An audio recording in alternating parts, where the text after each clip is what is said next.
Assalamu alaikum students. Today we will discuss about the structure of cell, and in the structure of cell we will discuss about the first part, that is a cell membrane or plasma membrane or cell surface membrane. Students, you should know first of all the location of cell membrane in the cells, and you know that the eukaryotic cells, they are basically of two types. One is the animal cell and other is the plant cell. And in both cells, in case of animal cells, in animal cell, the cell membrane forms outermost layer. But in plant cell, it lies just beneath cell wall.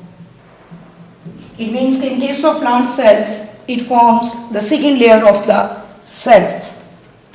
After the location, you people should know about the properties and nature of the cell membrane. Students, keep in your mind, the cell membrane is thin, elastic, delicate, living, flexible, self-repairing, and semi-permeable in nature.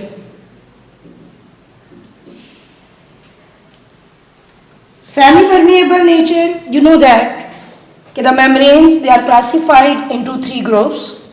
The one is the impermeable, other is the permeable, and third is the semi-permeable. Impermeable means that they do not allow any substance to pass through it, and permeable means to allow all the things to pass through it. But when we are saying that it is semi-permeable, we are also using the words selectively permeable, differentially permeable, like this one. In this regard, we means it allows some substances to pass through it and does not allow the others. It means if we are concerned with this property of the cell membrane, so we can say that it acts as a barrier. Barrier means it allows some substances to pass through it and does not allow the others. After knowing about the properties, you should know its chemical composition. As you had studied about the different level of organization, and you know that the first level of organization is subatomic and atomic particles, and then those join together to make the molecules, which is known as the molecular level, and the different molecules, they group together to make the different parts of cells. So similarly, you should know when we are talking about the chemical composition of cell membrane, so actually chemically it consists of which of the biological molecules? Proteins, lipids, and carbohydrates. And out of these, proteins, they are responsible to constitute 60% to 80% of cell membrane, and lipids are responsible to make 20% to 40% of cell membrane, and the carbohydrates, they are present in very small amount or concentration. The reason is that actually carbohydrates, they are not present as an independent or isolated component, they are present as a conjugated molecule. You know that the conjugated molecules are those molecules in which the molecules belonging to different categories, they join together to make a complex molecule, which is known as the conjugated molecule. As you see that the proteins, They are mainly forming the main chemical constituent of the cell membrane. These proteins are responsible to do the different functions. They are acting as the enzymes. They may be enzymes. They are acting as the receptive site, and they may be responsible to act as the transporters.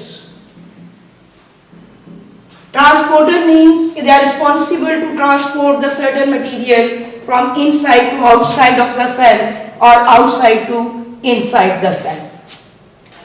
And whenever we people are talking about the lipids, students, you should know there are two different types of lipids which are taking part in the formation of cell membrane. The one is the phospholipid, another is the cholesterol. The main chemical component phospholipid, you know that this phospholipid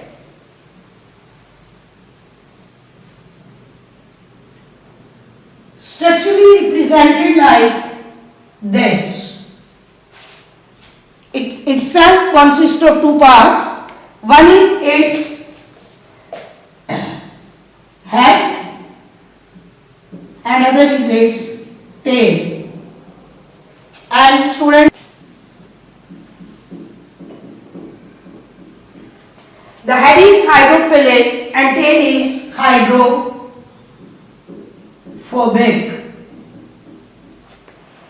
Students, I think you know the meanings of these two words. Hydrophilic means water loving, and hydrophobic means water hating. This is the reason why in the structure of cell membrane the lipids, they are forming a bilayer, because you know that a cell is provided with an extracellular fluid as well as an intracellular contents, and in both the fluid there is 90% water is present. That is why the lipid molecules, especially the phospholipids, which are the main chemical constituent of the cell membrane, they arrange themselves in the form of two layers instead of single layer. This cholesterol is mainly responsible to maintain fluidity of membrane, because the most acceptable model regarding the structure of cell membrane or plasma membrane is the fluid mosaic model. Fluid means it will be present in a liquid state, and mosaic means there are some particles which are present in the form of scattered configuration.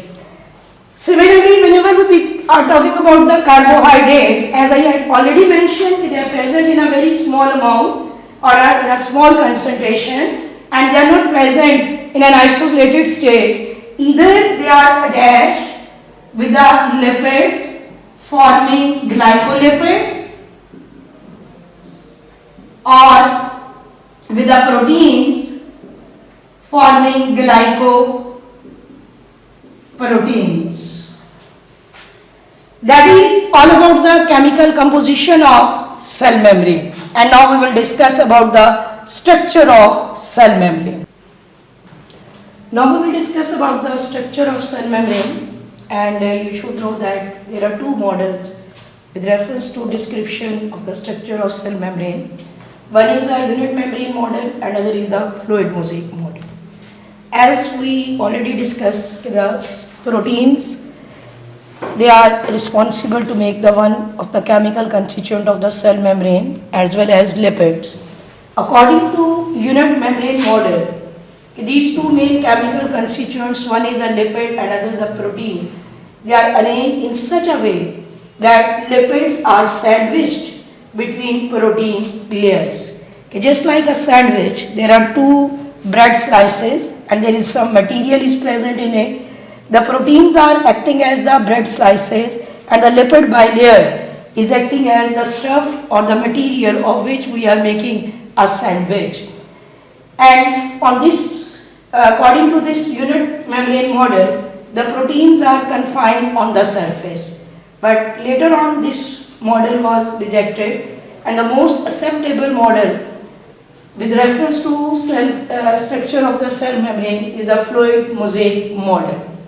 As I already mentioned, fluid means liquid, mosaic means in a scattered form. So actually, according to this, according to it, a lipid bilayer is not sandwiched between the protein layers. Instead of this, proteins are embedded in the lipid bilayer in a mosaic manner. We can just recall an example with reference to this. If you people know about the iceberg and ice glaciers, these iceberg and ice glacier, they are present in a sea or an ocean. So you just imagine the water of the sea or ocean is a lipid bilayer and the proteins are the iceberg and ice glacier. And with reference to their size, the sum of the proteins, they are floating here and there in a scattered manner, but some of the proteins, they are remains present at one place. As you know that proteins as a biological molecules, they are specific, they are meant to do a specific job. Similarly, all the proteins which are present in the cell membrane, they are also specific, they are meant to do the different functions, they are meant to do the different jobs. According to this model, you people can see that there is a lipid bilayer, and in this lipid bilayer there are two types of lipids are present. The one is the phospholipid and other is the cholesterol, and all of these are the proteins which are embedded in it. But one thing you people should keep in your mind, according to position of proteins in the lipid bilayer, proteins are divided into two groups. One is the peripheral and other is the integral. Peripheral means these two terms we use regarding their location, how they are located in the lipid bilayer. Peripheral means present on surface, either outside or inside. Just like this, we can say that it is the peripheral protein, or we can say that it is also the peripheral protein. But rest of all the proteins, either they are present in such a way that they are embedded in both the layers, they are embedded in the one and not in the other, like these two, or they may be present like a pore or channel for the transport of specific substances across it. All of these are the integral proteins. Integral means they are embedded in the lipid bilayer. So we will use the word for them, integral proteins. Then look at the carbohydrates. The carbohydrates, either they are attached with the proteins, and collectively we are using the word for them glycoprotein, or carbohydrates, they are attached on the surface of lipids and we are supposed to use the word for them glycolipids. And there is a one specific term, glycocalyx, which we use with reference to both of these structures, glycolipids and glycoprotein. And actually these glycolipids and glycoproteins are those receptive sites which provide a specific site for the attachment of certain substances during the cell metabolic activities like hormones, antigens and other substances. These are those specific sites with which they become bonds. The next thing which we have to discuss now, that are the functions. Function of cell membrane or plasma membrane or cell surface membrane.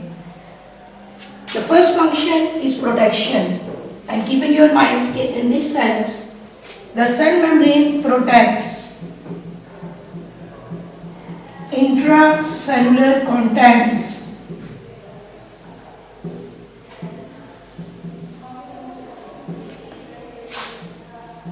from extracellular environmental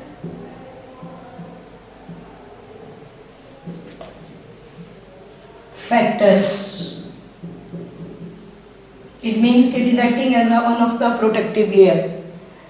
Actually, the main function of protein is in transport of material, and that transport is two-sided, that is inside to outside of cell and vice versa. Students, first of all, you people should know that transport is of two types. One is the passive transport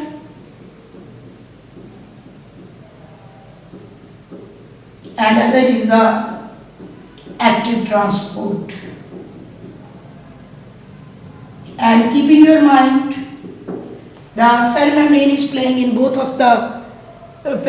role in both of the transport. The passive, that is along the concentration gradient, that is higher to lower. And active transport, that is against the concentration gradient difference, that is lower to higher. Whenever people are talking about the passive transport, so there are two main types of passive transport. One is the diffusion and other is the osmosis. The cell membrane is helpful in both type of passive transport. The certain material they diffuses from one side of the membrane to the other side, but you should keep in your mind the lipid soluble substances, they can easily pass across the membrane, and the water soluble substances, they must be facilitated. And for that there is another type of transportation which is known as the facilitated diffusion, in which the certain proteins, they facilitate the transport of material from one side of the membrane, and we can say that the transport of material takes place by means of carrier, and these carriers are specific proteins and they are meant for the transport of specific substances across the membrane. And the active transport, for which, as it is mentioned here, against the concentration gradient difference, the substances have to pass from their lower concentration to their higher concentration. Another name which we use for the active transport regarding its mode of transportation, uphill movement.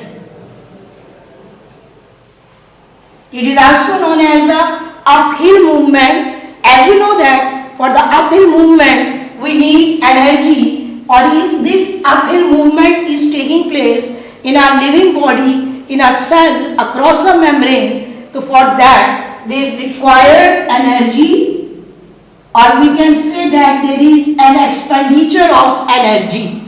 As we know that that energy is ATP, which acts as currency of cell. Always keep in your mind, none of the other form of energy can be used in the cells regarding to regulate the different metabolic activities. That is why the currency of the cell is adenosine triphosphate. Whenever energy is produced or whenever there is a need to store the energy, it is always in the form of ATP. So you should know there is another difference between passive and active transport. There is no expenditure of energy, there is expenditure of energy. It can be taken place without the utilization of any kind of energy. But for the active transport, we need energy, and that energy is always ATP. And then the next function of the cell membrane is cytosis. Cytosis actually it is related with intake or removal of substances through cell membrane. That is why you should know it is of two types. One is the endocytosis and other is exocytosis. Endocytosis engulfing, which is further of two types. One is the phagocytosis and other is the pinocytosis. First of all, you should know what we mean by endocytosis. As the word is indicating, endo means inward, inside. Simply, the uptake of material or intake of material with the help of cell membrane by its enfolding or invagination in the form of a food vacuole is known as endocytosis. If that uptake of material or intake of material with the help of cell membrane, if it is of solid nature, solid particle, we will say that this process is phagocytosis. You can see that when a food particle become attached on the cell surface of a one specific cell, the cell membrane start to invaginate.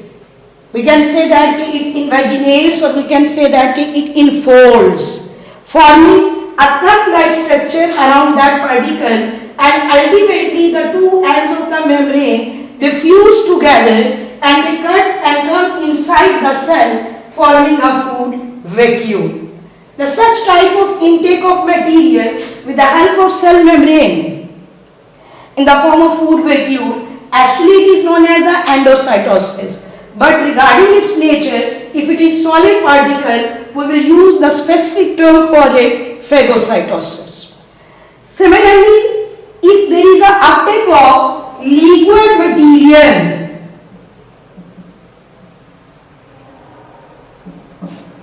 then this process is known as pinocytosis. You can see that the cell membrane in this case is also invaginating, enfolding, forming a vesicle or cup-like structure, and ultimately the fluid it moves inward and it is taken inside the cell in the form of vacuole. That is the main difference between these two types of endocytosis. In case of there is a intake of the solid particles, and in other case there is uptake of liquid substances. And the reverse of this endocytosis,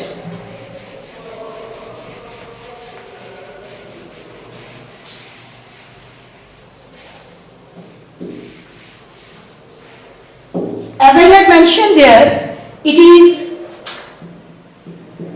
exocytosis. That is the removal of substances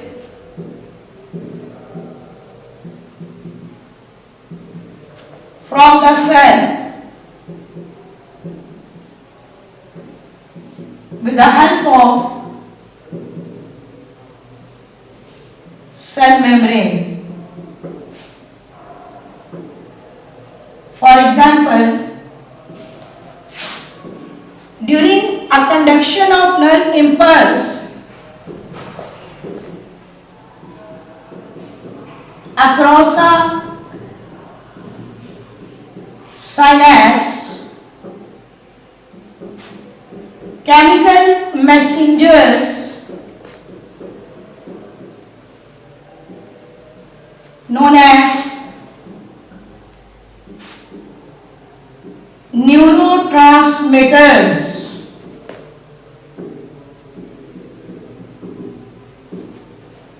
are released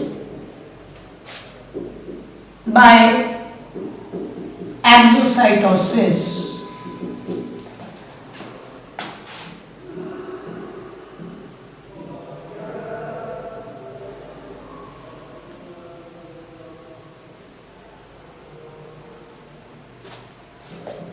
Presynaptic neuron, postsynaptic. Don't be confused with these two words. Pre means before, post means after. A neuron which is present before that gap, which is known as the synapse, and the neuron which is present after the gap, it is known as the postsynaptic.